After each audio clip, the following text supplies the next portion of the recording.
Yan. So, pupunta tayo. Akyat tayo. Yan. Yan. Usually, pinapaupahan to. And later, may mag-o-occupy. Isang room lang naman. Pero, okay na din kahit papano, diba?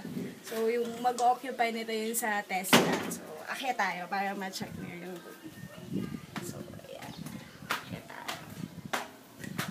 Medyo maganda yung ambience niya sa labas. Ayan, makakita kayo.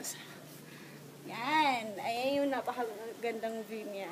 Sobrang ganda. Ayan yung mga rooms. Yung mga rooms.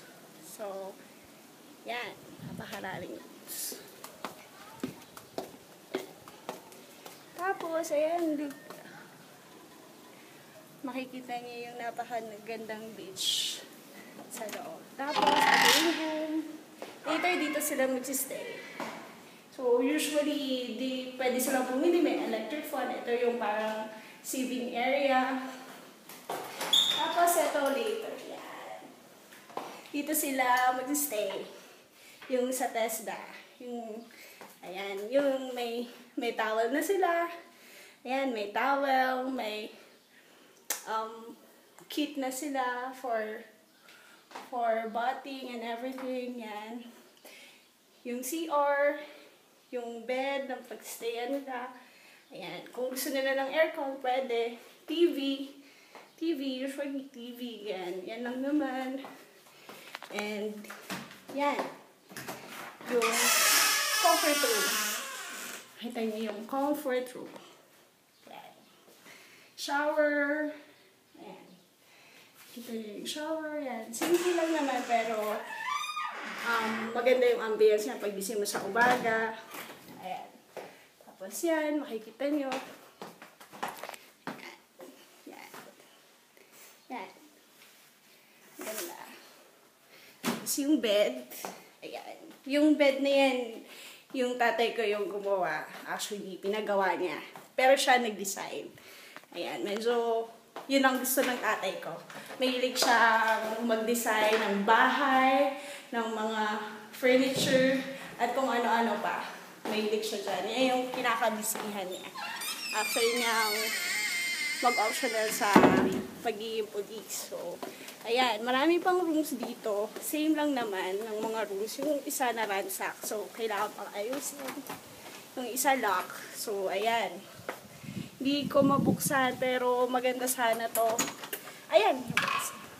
Ayan. Isang room pa to, pero ito yung access to. Papunta dun sa rooftop. Tapos may isang room doon. Yun ang gusto kong pagstayhan, if in case. Kasi, mas sarap yung hangin. Hindi mo na kailangan mag-aircon. Hindi mo na kailangan mag-electric fan. Sobrang saya. Tapos, ang ganda-ganda ng view. Ayan. Ganda ng view. Sobrang ganda ng view.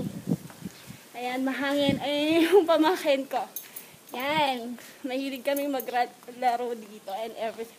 Kung ano-ano lang maisipan namin gawin. Tapos yan, maganda, diba? Simple lang. Sobrang simple lang. Baby, halika. Ayan. Ito yung room. Ito yung room niya. Ito yung makikita mo sa room niya. Ayan, simple lang. Yung bed, gawa pa rin ng tatay ko. Kasi mahilig siya dyan. So, yung CR niya. Ayan. Tapos yung pag pumunta ka naman dito, yan. Naman dito sa labas. Makikita mo yan. Yan, puro yan. Makikita mo, ayan. Ayun na naman yung super cute na speedboat. Diba? Yan, ayan. Yung mga bahay. Yan, yung mga bahay sa kabila ng bahay. Yan. Hindi yan sa amin. Yan, tas ito yung warehouse namin. Dito tinatambak lahat ng mga co-operas na kailangan yung stock muna i-deliver sa Legazpi.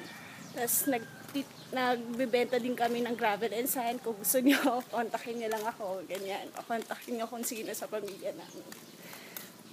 Ayan. So, ito yung makikita mo dito at paggabi, sobrang maganda. Parang nasa Tagaytay ka lang.